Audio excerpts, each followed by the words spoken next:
Bismillahirrahmanirrahim. Now let's start off our discussion with the next subsection, which is about respiratory pigments. So इसमें सबसे पहले we have got the hemoglobin. Let's construct a flow sheet which would give you a very good understanding about the hemoglobin. एक hemoglobin molecule basically ये चार haem particle से बना होता है. एक हीमोग्लोबिन मॉलिक्यूल में चार हीम पार्टिकल्स होते हैं और चार ही इसके अंदर ग्लोबिन चेन्स होती हैं. और ये जो हर एक हीम पार्टिकल के अंदर क्या होता है, एक आयरन और एक टेट्रापायरोल रिंग, राइट. सो अगर 4 हीम पार्टिकल्स होंगे तो 4 हीम पार्टिकल्स में 4 आयरन होंगे और 4 ही टेट्रापायरोल रिंग होंगे. सो ये टेट्रापायरोल रिंग है. अगर आपसे पायरोल रिंग्स का पूछा जाए, चूंकि एक टेट्रापायरोल रिंग में 4 पायरोल रिंग्स होते हैं, so 4 multiplied by 4 is equal to 16. So अगर एक हीमोग्लोबिन मॉलिक्यूल में आपसे ये पूछा जाए कि उसके अंदर हीम पार्टिकल्स कितने हैं, आंसर इज 4. अगर एक हीमोग्लोबिन मॉलिक्यूल में आयरन पूछे जाए कितने हैं आयरन पार्टिकल्स, वो भी 4. किस फॉर्म में है, फेरस की फॉर्म में. टेट्रापायरोल रिंग्स एक हीमोग्लोबिन मॉलिक्यूल में कितने हैं, 4. पायरोल रिंग्स एक हीमोग्लोबिन मॉलिक्यूल में कितने हैं, 16.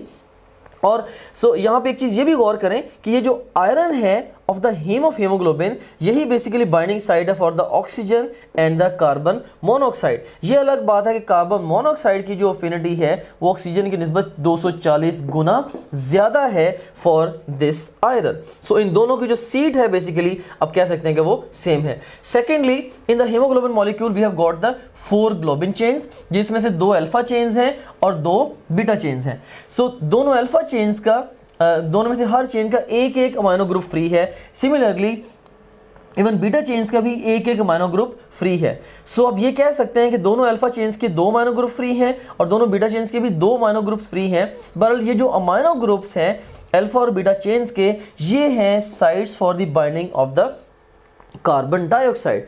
अब यहाँ से कई दफ़ा एग्जाम ट्रिकी क्वेश्चन भी पूछ लेता है. एग्जाम आपसे पूछ सकता है कि एक हीमोग्लोबिन मॉलिक्यूल के साथ मैक्सिमम कितने ऑक्सीजन मॉलिक्यूल्स अटैच हो सकते हैं, इस तरीके से. या when a haemoglobin molecule is 100% saturated at that point in time, how many molecules of oxygen would be attached with that molecule of hemoglobin. तो इसका आंसर क्या होगा, of course एक आयरन के साथ एक हीमोग्लोबिन ने बाइंड करना है. सो इसका मतलब ये हुआ कि अगर 4 आयरन पार्टिकल्स हैं एक हीमोग्लोबिन मॉलिक्यूल में, इसके साथ 4 ही ऑक्सीजन के मॉलिक्यूल्स बाइंड कर सकते हैं, जिसका ये भी मतलब हुआ कि केवल 4 ही कार्बन मोनोऑक्साइड के मॉलिक्यूल्स इस आयरन के साथ बाइंड कर सकते हैं. ये जो 4 आयरन हैं 4 हीम पार्टिकल्स के.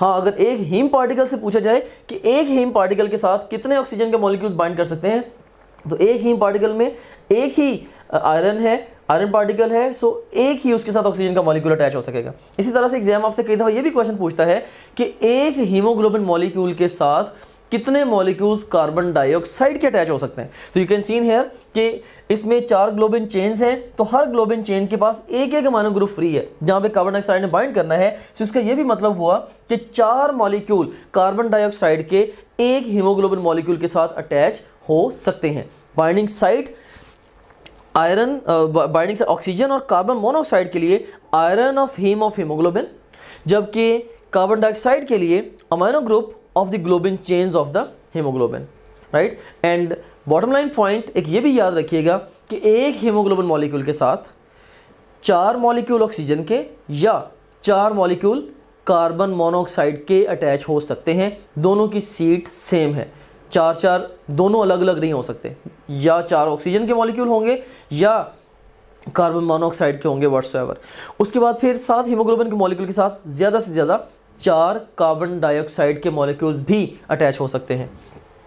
ऑलराइट. अच्छा, ये लाजमी नहीं है कि अगर 4 साइड्स हैं तो चारों सिर्फ कार्बन डाइऑक्साइड से या कार्बन मोनोऑक्साइड से या सिर्फ ऑक्सीजन से ऑक्यूपाई होंगी. ये भी हो सकता है कि 2 साइड्स पे ऑक्सीजन हो और 2 साइड्स पे कार्बन मोनोऑक्साइड हो. ये चीज़ पॉसिबल है, लेकिन साइड्स टोटल 4 हैं. तो ऑक्सीजन और कार्बन मोनोऑक्साइड दोनों को मिला के टोटल 4 ही आयरन के साथ, आयरन ऑफ हीमोग्लोबिन के साथ बाइंड हो सकते हैं पार्टिकल्स.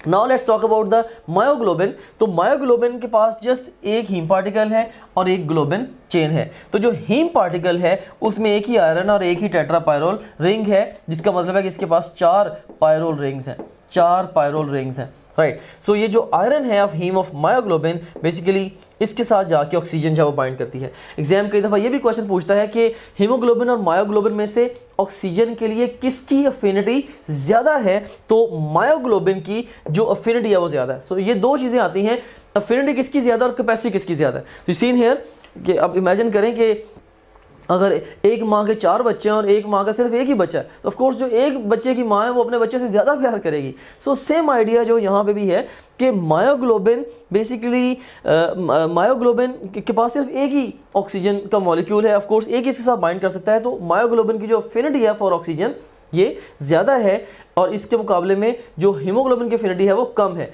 जबकि हीमोग्लोबिन की कैपेसिटी ज़्यादा है, इसके एक मॉलिक्यूल के मुकाबले में हीमोग्लोबिन के एक मॉलिक्यूल के साथ 4 मॉलिक्यूल कार्बन डाइऑक्साइड इसके ऑक्सीजन के अटैच हो सकते हैं। Now let's construct a table of the comparison of haemoglobin and myoglobin. इसमें एक्सट्रीम लेफ्ट कॉलम में फीचर है, फिर सेकंड कॉलम में हीमोग्लोबिन है और थर्ड कॉलम में मायोग्लोबिन है। So first of all we have got the protein. तो हीमोग्लोबिन ये आयरन कंटेनिंग है, जबकि जो मायोग्लोबिन है ये भी आयरन कंटेनिंग प्रोटीन है। तो अक्रेंस के हवाले से हीमोग्लोबिन आपको ब्लड में मिलेगी, जबकि मायोग्लोबिन आपको मसल्स में मिलेगी। सो मायो फॉर मसल्स आप याद रख सकते हैं। उसके बाद फिर अल्टरनेटिव नेम, ऐसा हीमोग्लोबिन को तो हमने कोई अल्टरनेटिव नेम नहीं दिया, लेकिन मायोग्लोबिन को कई दफ़ा मसल हीमोग्लोबिन भी कह देते हैं। और फंक्शन के लिहाज से जो हीमोग्लोबिन का काम है, इसने ऑक्सीजन को कैरी करना है from lungs to the all parts of body या टिश्यूज तक, इसने लंग से टिश्यूज तक लेके जाना है ऑक्सीजन को, राइट। और it increases the oxygen carrying capacity of the blood bye 75 times. कि अगर हीमोग्लोबिन आरबीसीज के अंदर ना होती, राइट, बाकी ब्लड ऐसा होता, सिर्फ हीमोग्लोबिन ना होती, तो ओवरऑल बहुत कम ऑक्सीजन ये ब्लड ने कैरी कर पानी थी और शायद वो ऑक्सीजन सफिशिएंट भी ना होती हमारे वाइटल ऑर्गन्स की डिमांड को पूरा करने के लिए। तो हीमोग्लोबिन के आने से नॉर्मल ब्लड की निस्बत आप कह लें कि 75 टाइम्स ऑक्सीजन कैरिंग कैपेसिटी जो है इसकी ब्लड की वो इंक्रीज़ हुई है। जबकि जो मायोग्लोबिन है, it is the intermediate for transfer of oxygen from haemoglobin to the aerobic muscle activities. So ultimately आप कह लें कि जैसे ऑक्सीजन मॉलिक्यूल है, सांस लिया, एनवायरनमेंट से लंग में गया, लंग से अल्टीमेटली पल्मोनरी कैपिलरी में गया, हीमोग्लोबिन के साथ जाके बाइंड किया, वहाँ से ट्रैवल करता हुआ मसल तक गया। अब मसल में जाके ऑफ कोर्स HbO2 डिसोसिएट होगा, ऑक्सीजन रिलीज हो गए molecules, oxygen will make it's way into the muscle, muscle के अंदर जाके ऑक्सीजन ने बाइंड करना है विद द मायोग्लोबिन और मायोग्लोबिन की MbO2 की फॉर्म में उसने स्टोर हो जाना है। And as per need MbO2 से ऑक्सीजन रिलीज होगी और वो उसकी मेटाबॉलिक एक्टिविटीज़ के लिए अवेलेबल हो जाएगी, खासतौर पे एरोबिक मसल एक्टिविटीज़ के लिए। सो इसीलिए हम कहते हैं कि इंटरमीडिएट है for transfer of oxygen from haemoglobin to aerobic muscle activities. और इसका जो मेन काम क्या है वो स्टोरेज ऑफ ऑक्सीजन है। सो अगर आपसे ये पूछा जाए कि ऑक्सीजन को ट्रांसपोर्ट करना या कैरी करना किसका काम है, हीमोग्लोबिन का, और उसको स्टोर करना ऑफ कोर्स वो किसका काम है, सो इसकी मोर लाइक स्टोरेज फंक्शन है मायोग्लोबिन का। So myoglobin would be the best response to that question.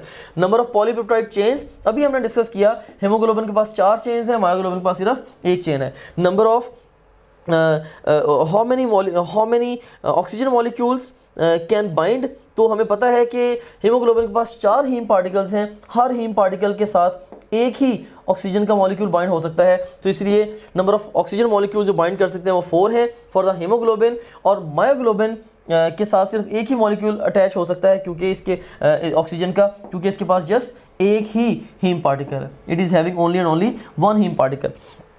और फिर अफिनिटी फॉर ऑक्सीजन जो है हीमोग्लोबिन के केस में ये लोअर है, जबकि मायोग्लोबिन के केस में it is much higher. So affinity for oxygen ये हीमोग्लोबिन के केस में लोअर है और मायोग्लोबिन के केस में हायर है, जैसे हमने पहले डिस्कस भी किया था। So once again affinity myoglobin की ज़्यादा है और कैपेसिटी या ऑक्सीजन कैरिंग कैपेसिटी ये हीमोग्लोबिन की ज़्यादा है। क्वेश्चन है जी, which of the following respiratory pigment is involved in transport of oxygen from lungs to the skeletal muscle cells. So involved in transport of oxygen from lungs to skeletal muscle cells, जिसने लेके जानी है oxygen. तो A option is haemoglobin, B option is myoglobin, C option is muscle myoglobin, D option is haemoglobin and myoglobin. तो of course जो muscles तक लेके जानी है जिसने, वो तो हीमोग्लोबिन ने लेके जानी है। सो स्ट्रेट सिर्फ स्केलेटल मसल सेल्स को देखते हुए आपने मायोग्लोबिन को पिक नहीं कर देना। क्वेश्चन की सेंस को अंडरस्टैंड करें कि भाई वो ओवरऑल कह लें कि transport from lungs to the muscles वो किसने करनी है, तो ट्रांसपोर्ट अभी हम डिस्कस करके आए हैं, ये किसका काम है, ये हीमोग्लोबिन का काम है। Alpha would be the best response to this question.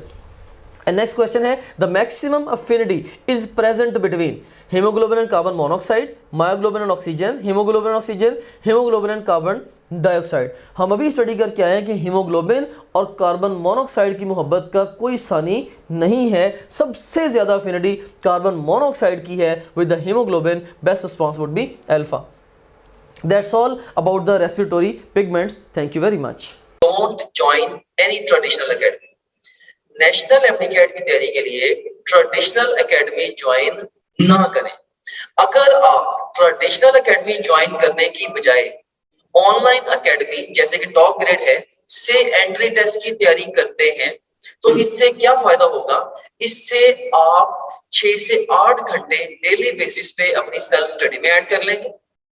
और याद रखना कि सेल्फ स्टडी ये सिंगल मोस्ट इंपॉर्टेंट फैक्टर है in determining the success of a student in the national MDCAT. और दूसरे नंबर पे आपकी प्रिपरेशन फास्टर, स्मार्टर और मच बेटर होगी। And last but not the least, अगर आप ऑनलाइन तैयारी करते हैं एकेडमी गए बगैर तो आप 50,000 से लेके 1 लाख तक तकरीबन अपनी जो कॉस्ट है उसको भी सेव करेंगे। Rely on your own textbooks and topgrade.pk only। मैंने ओवर लास्ट डेकेड बेतहाशा सक्सेसफुल और फेलिंग स्टूडेंट्स के इंटरव्यूज किए हैं। जो स्टूडेंट्स का most common cause of failure है वो ये है कि वो स्कैटर्ड रिसोर्सेज यूज करते हैं, वो बहुत सारी जगहों से एट सेम टाइम तैयारी कर रहे होते हैं। सो ये उनको उनका जो ओवरऑल फोकस है तैयारी के ऊपर उसको ये चीज स्पॉइल कर देती है। हमने topgrade.pk प्लेटफॉर्म को आपके लिए इसीलिए बिल्ड किया है कि आपको अपनी टेक्स्ट बुक के अलावा और टॉपग्रेड के अलावा किसी भी और रिसोर्स को कंसल्ट करने तक की जरूरत ना हो।